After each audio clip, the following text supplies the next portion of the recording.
I have been violated as a child. Halika dito. Dito ka magtago. Puprotektahan kita. I got sexually abused that day. I recall him telling me, huwag kang magsusumbong. I blamed that on myself for the most part of my childhood. I felt so lost. And I felt ashamed for being the person that I am.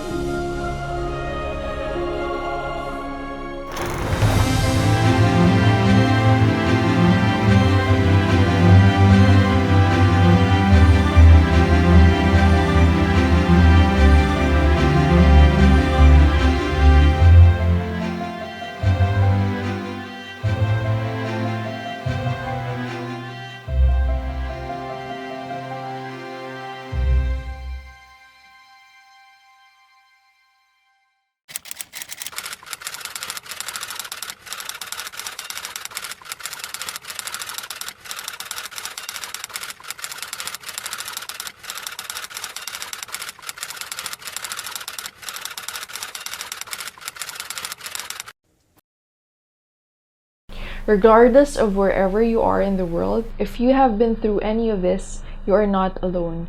We are in fact sad to admit a lot. Now, if you're ready to heal, let's journey on this together.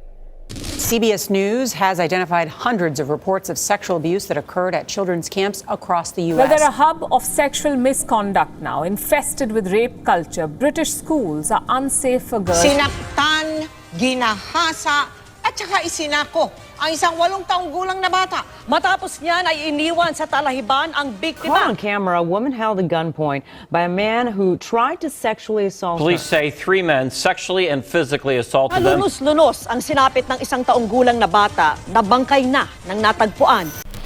I guess by now you already know the gist, but yeah. For those of you who have known me since forever, to my best friend who doesn't even know the story, I am so sorry. I just feel that my past is just too dark. And I shouldn't be pestering someone because everyone has their own cross to carry. I also feel that I live in a society na yung mga ganitong kwento, itago mo na lang yan. Kasi nakakahiya. Kasi ang dumi. Kasi nakakabawas ng respeto kapag biktima ka ng abuso. And believe it or not, hindi lang ako yung nag-iisip ng ganito. Marami kami. We are a lot in this world who never speak up simply because of the society we have in any country we are living in. And for those of you who doesn't know me in any way at all, hello, I'm Elyne. And here's my story. In my memory, I knew I had a happy childhood. Alam ko sa palagi ko, masaya siya eh. And I remember the days when Papa would spend time with me. He taught me how to walk, how to talk, how to stand on my own, and he actually made a kite for me, and we would always fly it here in the park. And he would also cook my baon whenever we don't have a maid. And my mom would be there on the weekends, and she would cook for the family, watching movies together, and her being present when I am sick. My eldest brother, Kuya G, he would actually spoil me, and he bought my first bike, and we would watch movies together. He would also defend me with my other brothers when they bully me. Siya pa nga yung gumagawa ng mga hardcore project ko kasi I don't know how to do it on my own. And he's my go-to kuya forever. He's actually my favorite brother and I still depend on him until this very day. My Kuya Joel he would bully me and nakakatawa yung mga ginagawa niya sa akin. Katulad ng mangalangat ganyan, tapos pipitik niya yun sa akin. And then, yung mga papatunog ng daliri, tapos after nun, iiyak ako, so puputulin niya yung kamay niya, tapos parang ganyan. And tatawa na lang ako bigla. And alam niyo ba yung hinuhubaran ka sa public? I remember na hubaran ako ng shorts, tapos after nun, tatakbo siya. Tapos parang sobrang nakakahiya. Kasi iyak na lang ako. Puros kalokohan talaga. But then, he went to the US and he would actually send me all the latest toys from the US when he started working abroad. And he was actually the first Christian in the family. I saw how he changed and I really got inspired with him for standing for the faith he believed in. Then, my third brother, Kuya Joseph, the brother before me. My Kuya Joseph would teach me about business, finance, and saving money. He would make me listen to his music choices and he would buy all the latest PlayStation games and install all the latest PC games and he would let me borrow that. And he would teach me Final Fantasy, Resident Evil, or Need for Speed habang naglalaro siya. He was also the most supportive in the course that I took up in college. And he actually defended that to mama. I believe he became the most influential person in my life growing up because everything he taught me, from money to music to life choices, I brought it all with me. This is the childhood I knew and I literally grew up with. Not at all perfect, not all happy days, but it was pretty much solid. Until that fateful day when my mama asked me to prepare all my old clothes to be sent off to church for donation. And I did find all my old clothes. And then I saw my favorite dress. It was color red. Just by looking at it, it feels like everything was interconnected to that dress, and bits and pieces of memory started coming in. And I was playing with butterflies, I was playing with my bike, I was playing with cats, and I was playing the kite that Papa did for me until everything shattered right in front of me. I recalled a memory, and it's not really nice. I was hiding from Lola that day and I felt like not wanting to be hurt by her kasi mabigat talaga yung kamay niya. And so that day I hid, having that feeling of today I don't wanna be hurt by Lola. And someone went out of the bathroom. It was a plumber. He was actually fixing something in the bathroom and he asked me, "Anong ginagawa mo dyan? Bakit ka nagtatago?" And I responded, "Ayoko na kasing nasaktan ni Lola. Kasi lagi niya akong sinasaktan kapag wala si Papa, Mama, and si Kuya." And he replied, "Ganun ba? Halika dito. Dito ka magtago. Poprotektahan kita." And I thought, just like my Kuya G, protecting me from my brothers, he would protect me from Lola. But that did not happen. I got sexually abused that day. I remembered it was leading to attempted rape, but I was just a child and well, it obviously cannot fit, so he settled for sexual abuse instead.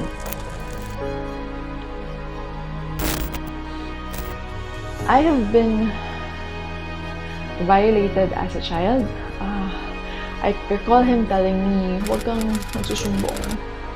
Kung hindi, papatayin ko yung pamilya mo."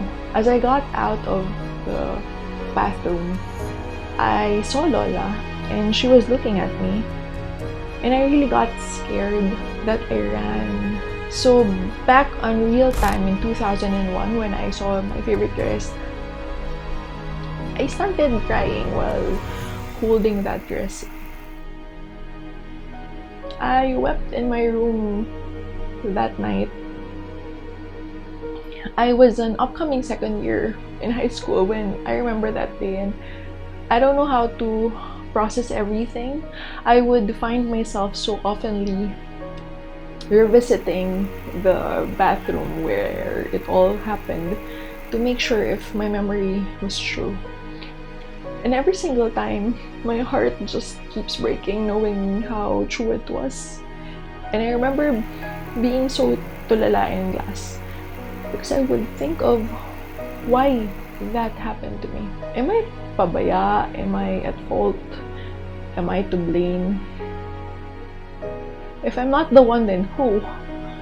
And whenever I would go home after class, I would see my Lola staring at me and as if I'm the most worthless human being. That I shouldn't be here, that I shouldn't be living here at home because I don't belong here. Since I was young, probably around 3 years old, because that was my first memory being hit so bad. So my Lola would physically and emotionally abuse me every day, every single day. Basta mas pata niya ako na naglalaro in any part of the house, and she would hurt me when my parents and brothers are not at home. Hihilangin niya yung buhok ko dito sa gilid, like this. And sisipain niya ako when she feels like doing it. I would recall days na kinakaladkad ako na parang basahan kasi wala lang feeling niya. And she would stand right in front of me, duduruin niya ako like this. And she would tell me that, you hard-headed adopted child.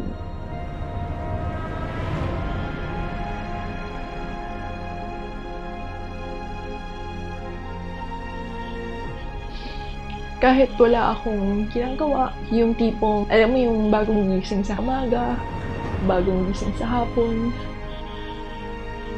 same lines. Nagbago na yung araw, nagbago na yung suot niyang damit. But the treatment never changed. There would be days that I would feel okay after she hurt me and go back to playing. But there would be days I would cry, depending on how and where I took the hit. If I was badly hit, lalo kapag yung sipa niya masakit. I recall days when our maid, Ate Dulce, she would make harang and she would tell Lola to stop hurting me. Kung hindi, magsusumbong siya kina Papa and Mama. And Lola would shout at her and tell, hindi magsumbong ka. Bakit totoo naman eh? Ampun siya na magkaalaman na. While I forgot the sexual abuse, the memories of what Lola did to me stayed. It sticks so much, like it was ingrained in my soul that I am not part of this family.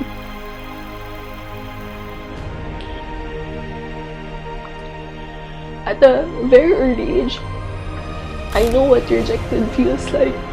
Her whole being is a rejection on full blast mode. Kahit walang amplifier, kahit walang sound system. That I am an adopted child. To make it worse, she would tell to our neighbors, pati sa lahat ng tindera na makita niya dyan sa main drug dito sa Merville. Tuwing Papa will tell me na samahan si Lola na bumili ng gamot. Naka-announcement pa yan. Kulang na lang may microphone. Ay, kasama niyo po pala ngayon yung apo niyo. Utters the sales lady and she would respond, hindi ko yan apo. Ampun yan. Anak niya ng nanay niya sa ibang lalaki kaya siya pinaampun. And those words would stagger me each and every time she does it to other people. When we are in family gatherings, I can identify relatives, specifically cousins, who knows that I am adopted. And they would make me feel that I am adopted. And the look they gave me breaks my heart all the time. At a very early age, I know what neglected feels like. The feeling of being given away because my existence is an accident. That I am not part of the plan, that I am not part of anything valuable in this world. Because I felt I ruined my own family because I existed in the first place. I blame that on myself for the most part of my childhood. That year in school, people would call me weird for being different. I would get hurtful words from my teachers, classmates, and lower batches beside our classroom. Or maybe because I was just extra sensitive because of what happened to me. Recalling a memory na nakalimutan ko. It came to a point that I had a big pocknut in my head. It was this big. Because bubunutin ko yung hair ko every time I would recall of my physical, emotional, and sexual abuse. Let's put it this way, I don't know how to process these things in high school. I couldn't even ask for help. I felt trapped, I felt lonely, I felt worthless. My world just feels so broken and I felt so shattered. I felt so lost and I felt ashamed for being the person that I am.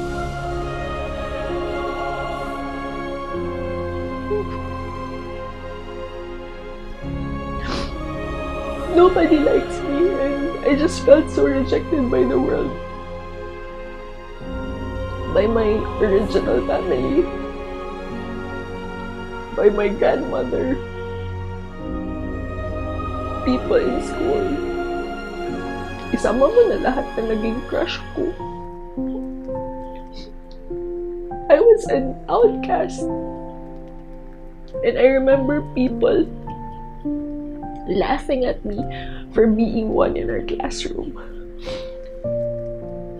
They would utter that talaga, literally. The word outcast. That was in my class in St. Gertrude. And so, all my grades went down. Having my first red mark on my report card.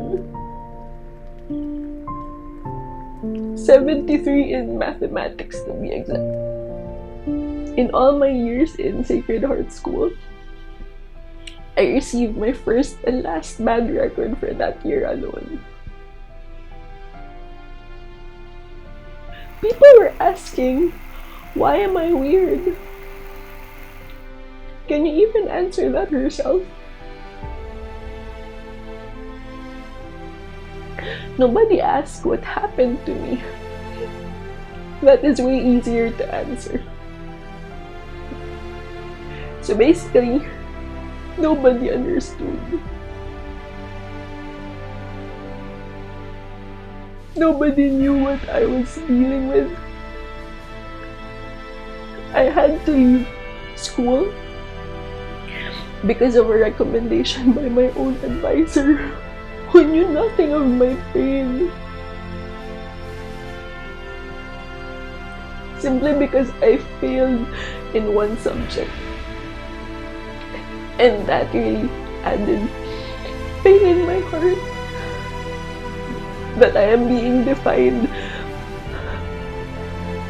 by my grades in a single year alone, discrediting me of all the years I have been in that school. Mahina yung ulo mo, as what Lola would always say.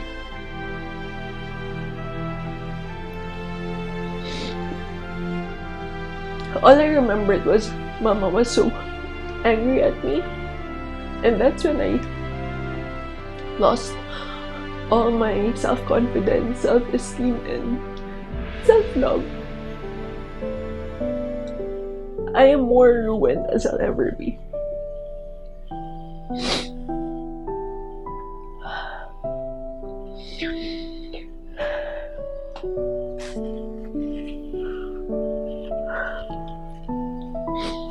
I remember in 3rd grade, I had my first communion. And I remember being so hyped for God. And I would pray a lot after that. Papa and Mama would always bring me to Ligaya ng Panginoon Community and BCBP. And I would always admire and dream of joining the music ministry when I grow up. Because I want to worship God all the days of my life. I see myself wanting God to be my best friend. And I would always make sure to never say bad words, no matter how exposed I was to it at home and in school. I felt that my relationship with Him will always be secured forever and a day. Until I remembered my childhood trauma. Remembering that triggered all the bad memories that I was hiding under the rug. My memory hid everything that was bad and ugly to have a facade of having the best childhood ever. And having that memory back made me feel that everything in me was so broken. That everything in me was a lie. That the love I felt from God was never true.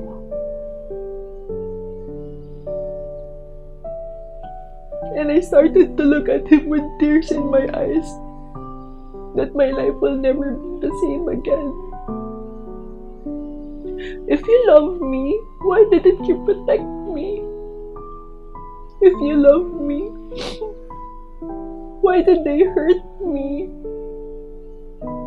If you love me, why am I suffering like this?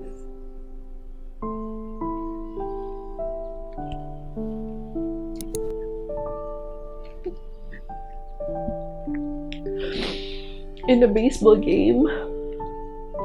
This was my strike one of questioning God for the very first time. But in that same year, while I was struggling with all this bad memories, I actually met my best friend, Andrew Gloria, from YA Camp of Ligaya ng Panginoon community. He would be listening to me, give me life advices, send me different playlists to listen to, and I would listen to all the songs he would send me. This was my very first encounter to healing. Music was healing me slowly, and with Andrew with me, I was slowly getting up to get out of the chaotic world I was in. From an all-girls Catholic school, I transferred to a co-ed Montessori school. I met a new bunch of people that were friends with my cousin. The same cousin that I never got along with when I was young. She has changed so much from the maldita she used to be to a friend I could count on. She introduced me to her closest friends in school, protected me from my classmates, and warns me if I am the next person to be bullied. She would tell me na huwag gaganti if pagtulungan ako ng mga tao in my school because gangs and fraternities already existed at that time. That I would tell her immediately no matter what happens, and that I should not mind words that would hurt me but instead protect my probationary status in school up until I graduate. I was next in line to be bullied, and so I had to be careful. So what I would do was I would drop by her class every recess or lunchtime. Tapos doon ako tatambay. That would prevent the mean girls na ma-hot seat ako kasi nakatambay ako doon. And in that classroom alone, I gained great friendships. A newcomer came in the middle of July of that year. And so from being the next target, I was completely out of the list. She, became the next target. Her name was Mona. And because I knew that she was the next one, I had to warn her. Because that was also the same kindness I received from my cousin. And Mona became my closest friend until this very day. My third year and fourth year became a blast. And pretty much, we ended up being barkada with the same set of girls who planned to bully us from the beginning. And I took that as a response from God that being hurt will never happen again. But of course, our relationship was never the same again. I reached college and I studied in Benilde because first, Andrew passed his examination in LaSalle, Maine. Second, my cousin was with me, pre and post enrollment. And because Mona told me to choose Benilde so we can be together forever. Well, a lot has to do with my brothers also, who wanted me to enter the green and white banner because all of them are from LaSalle. I was actually doing okay in Benilde when my first boyfriend broke up with me. My first barkada stopped being friends with me for being frank, tactless, and sensitive. Few of the many things they hate about me. In 2007, my best friend Andrew died from aneurysm.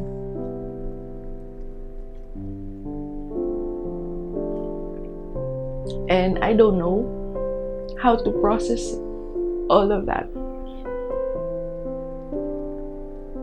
And after becoming a Dean's List first honor, here we go again. I was completely going downward spiral, and I have no one to talk to except myself, trying to process heartache after heartache after heartache. My cousin was taking up a different course, hence she's graduating, and Mona did not enter Benilde upon enrollment. And the only person I was opening my heart to was God.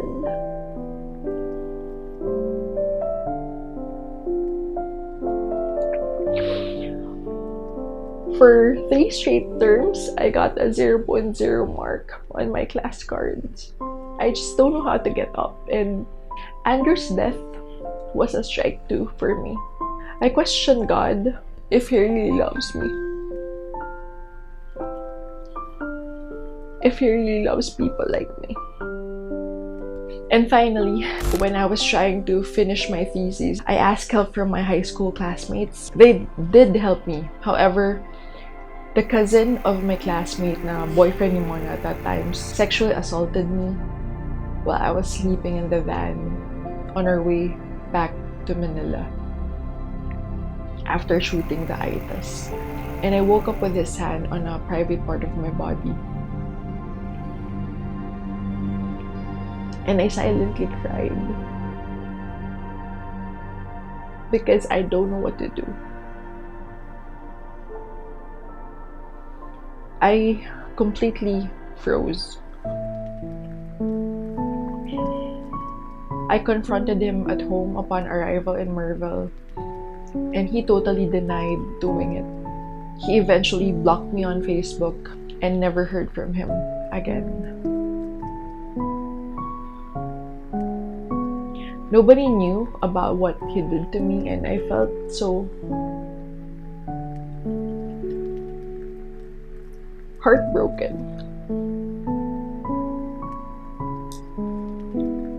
I wasn't even over Andrew's death, and another one hit me so hard that this was my strike 3. I talked to God for the very last time and putting an answer to all my questions. You don't love me. You never have. And you never will.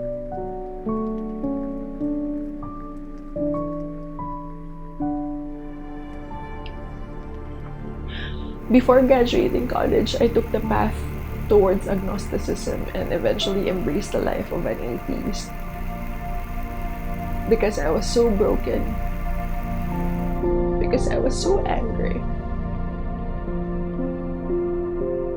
Because if I don't exist in his world, I consider him to never exist in mine. This very God I served when I was a kid cannot protect me from this fallen world. And if he can't do that, even if he is almighty and powerful and the beginning and end of everything,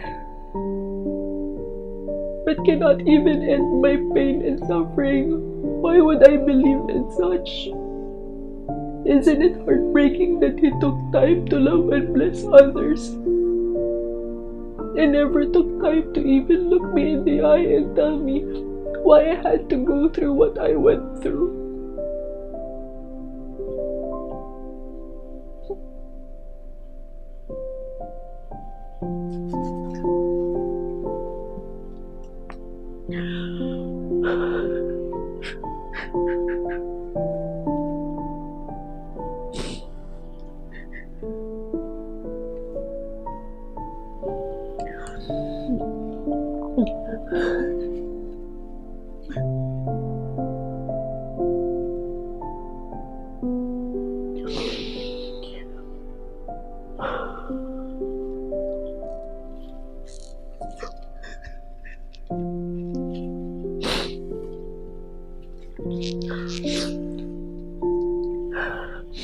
Has any of this story resounded greatly to you?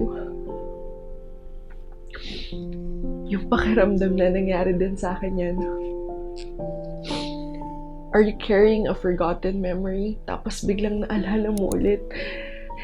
Yung parang hindi naman nakatulong yun sa pagkatao mo pero heto ka, dala-dala mo pa rin siya. Have you ever been so broken that you decided to put an end to the faith you once had? Kasi sa palagay mo, wala naman siyang pakialam sa buhay mo. Never have, never will. Let's pause for a moment of silence to grieve for all the pain, the rejection, the physical, emotional, and sexual abuses we had to go through, the neglect, those times we pleaded to be accepted by the society which never happened.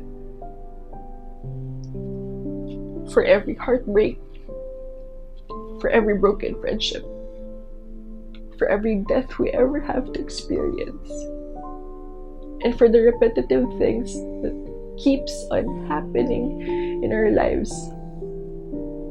Grieve, my friend. Just cry your heart out to him, even if you feel that he was never present in your life since the beginning. Bato mo lang lahat sa ere. Isigaw mo kung pwede. Iiyak mo ng lahat.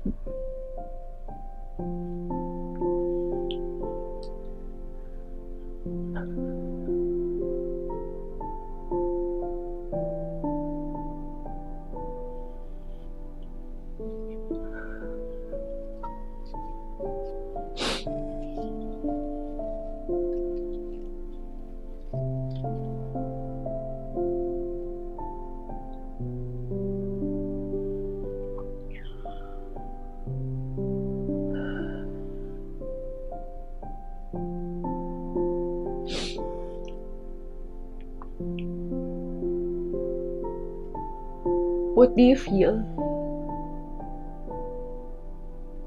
If you feel like crying, tuloy mo lang.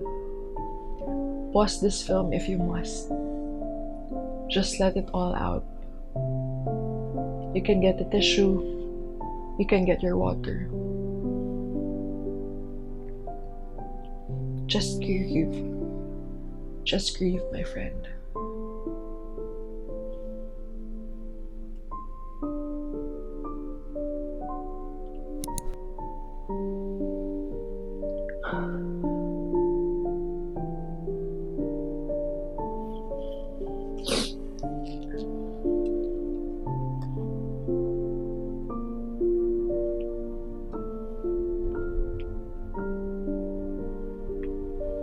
Have you cried?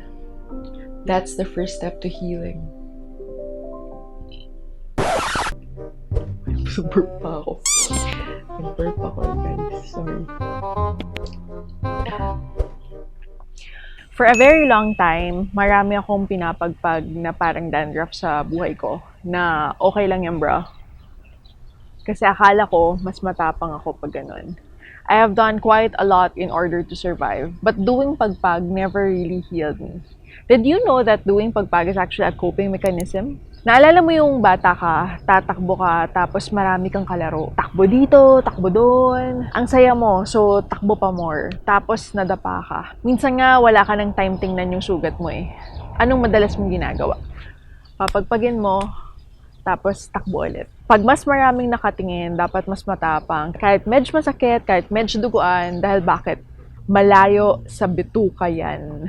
Napakagaling nating magpagpag ng problema. But do we actually really heal from it?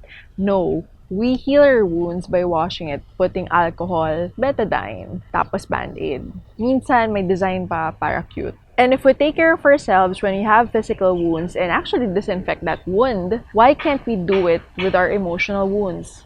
Kasi hindi naman siya kita. So ayun na nga, hindi nakikita. And look where we are now, crying all together on our emotional pain, recalling our emotional wounds when we were still children. And if we continue doing this pattern of never acknowledging our pain from the time we first felt it, these accumulated feelings will pile up. Yung bigla ka nalang malulungkot, pero hindi mo alam kung bakit. Until one day, we can no longer recognize what happiness is because our senses has been numbed by time. I feel nothing. Then hop on to, bakit kaya buhay pa ako? Then there would be days that, may silbi pa kaya yung buhay ko? Hanggang sa, wala na sigurong sense lahat ng ginagawa ko. And then, sana mamatay na lang ako.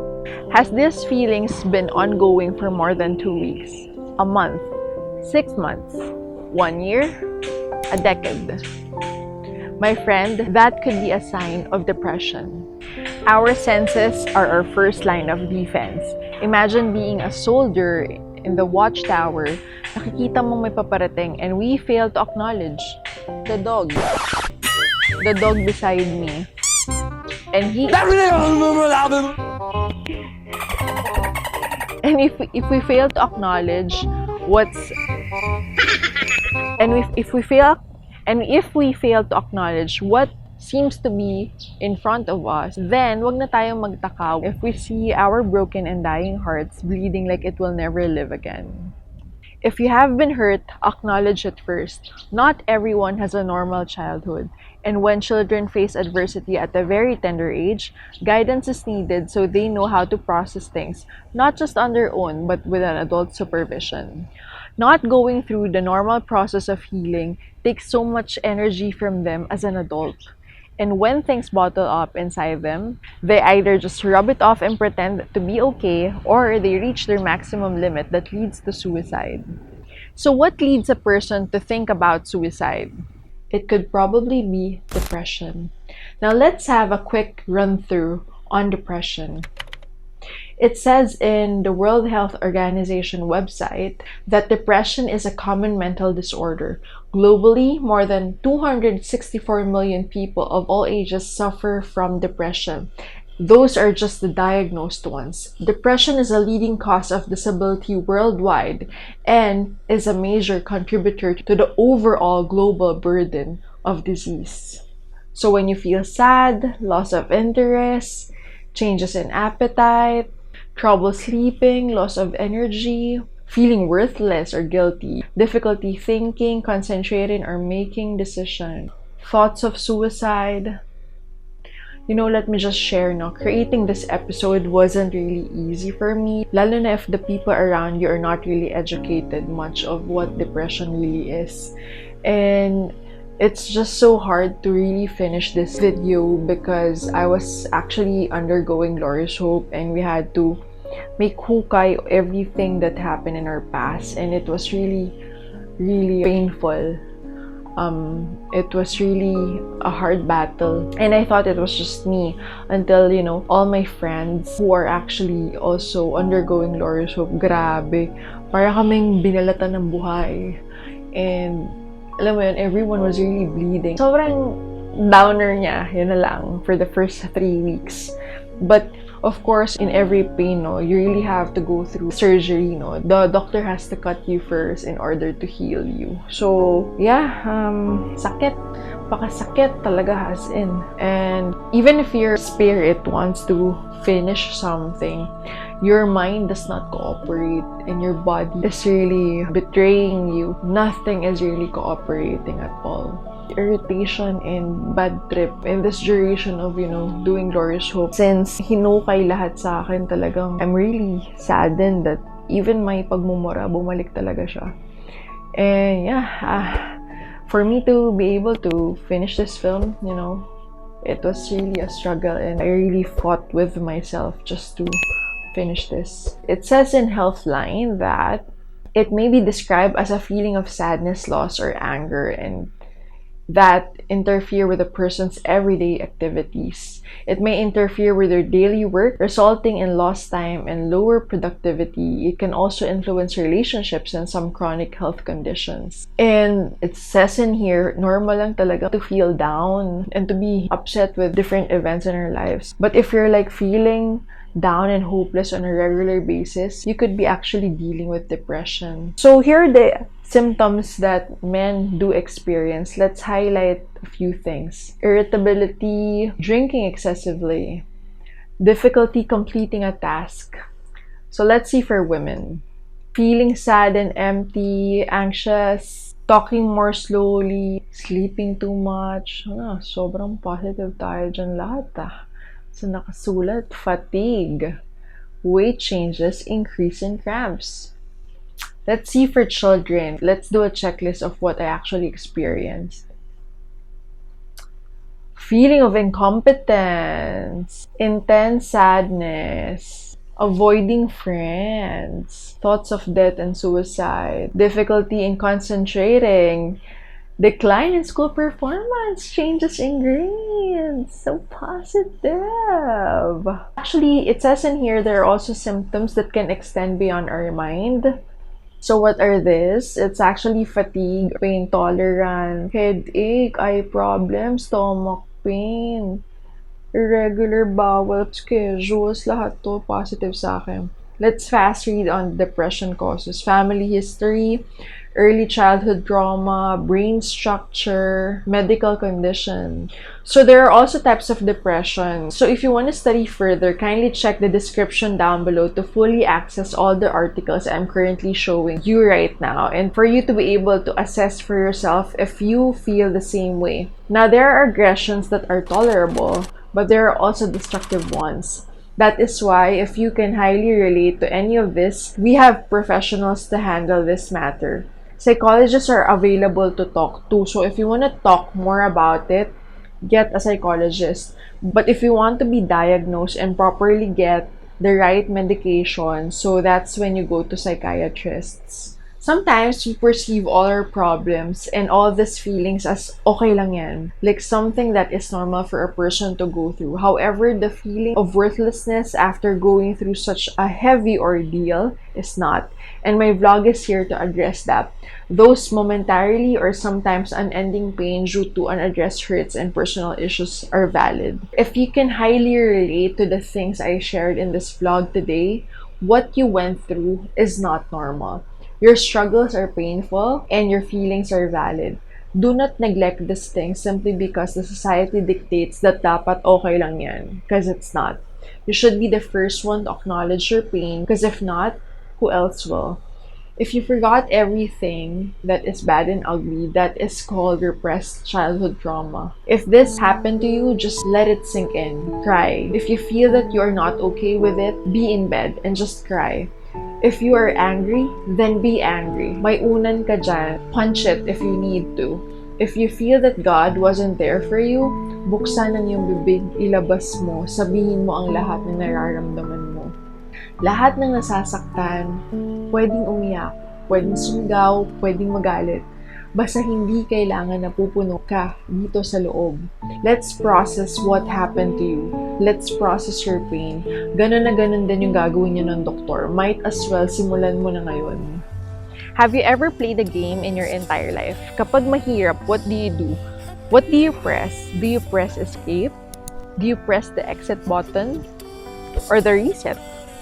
Escaping is not healing. Escaping is actually a defense mechanism. And at the end of the day, you'll be in the same loop again. They say that time heals all wounds. No, it doesn't. Traumatic experiences won't heal that way. I have tried it all and look where we are now. At 33, I am discussing this publicly to you and you listening to me. We both cried, but did we actually heal? No. We just talked about it. But that's exactly what you need. Death has been our option for keeping it to ourselves for a very long time. Bakit ba kasi hindi lang ako namatay? So when will we ever choose life instead and utter, I am glad I am still alive? And up until then, up until we're not yet healed, our past will haunt us from time to time. So first, remember to cry. Second, remember to acknowledge your feelings, that what you're going through is valid. Number 3, feel free to get angry. Number 4, feel free to blurt it all out to God. Number 5, process things. Number 6, call a friend. Number 7, seek help if you must. Psychologists or psychiatrists are your alternatives. You can also join people of the same kind or be open for self-help, like listening with an open heart to this vlog. If it's hard for you to process things on your own, I have created a safe space for you to open up on Facebook. Link is in here or in the description down below. Simply type in your post and be heard. Ako pa lang naman yung member dun today. So, yeah. Let's be friends. Tropa tayo there. If you're going for the self-help route, I have a little challenge for you. Hamak din lamang na umabot ka na ng ganito katagal in my vlog, it's a very clear indication that you want to heal too. Or siguro super friends lang tayo and you're supporting me. 4,000 watch hours requirement. Let's go, go, go! So here it goes. First, write down your most traumatic experiences. Number 2, what have you become after experiencing such? List down all the good, the bad, and the ugly things. For example, did you isolate yourself and became an introvert for the rest of your life? Or did you develop bullying patterns in you and carried it over in school? Did you actually carry it over in your marriage and doing the same things to your kids? Did you also brought all the anger with you and had abusive relationships? Did you cover up all your wounds with massive success just so people cannot touch and hurt you anymore? So these are just examples, no? Number 3, do you like the person that you have become? Number 4, given a chance that you meet yourself as the opposite sex, would you fall in love and marry that person? And number 5, at your current state, do you even love yourself? Don't worry, it's simply for your eyes to see. So be truthful. Be very open to yourself. Kayo-kayo na lang yan. Maglolokohan pa ba kayo? So why did I ask? On to our next vlog, we will talk about what I have become, the good, the bad, and the ugly. I will share to you the thought process of a child who became an instant adult trying to survive after all those experiences, and what I realized after becoming the person that I was, including all the insights, ideas I learned through the years from my coping mechanisms, defense mechanisms, dysfunctions, generational curses, and of course, let's talk about healing. Are you ready? Are you ready to understand yourself a little bit better?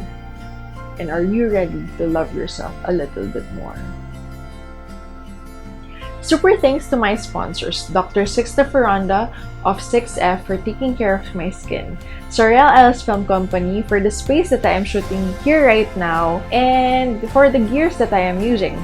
If you like to sponsor anything about my vlog, you can email me at sponsor@elynevillamor.com. If you are also from CCF and you wish to become a mentor of the group page I just did on Facebook today, you can directly PM me on Facebook or Instagram so we can chat. Here are the following requirements.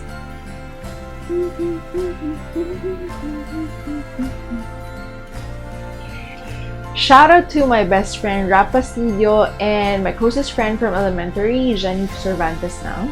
My mountaineering barkada, Ellie Fermento, Ma'am Cams Onofre. My other mountaineering friends, Joseph Logo, Marnal Menor Casawada, and Dina Cairo. Shout out also to Daryl Del Pozo, my photographer during my first photo shoot ala Dudu. Kim Pastidio, cousin of my best friend. Best comment on the vlog and yung gustong magpa-shoutout, just drop down your comments below and we'll choose one to feature next week. So, this is the reason why we vlog. Thank you, Wenel Natividad and Phoebe Nasak Pastidio. And the best comment for Season 1, Episode 1, Loy Stickman. Bye!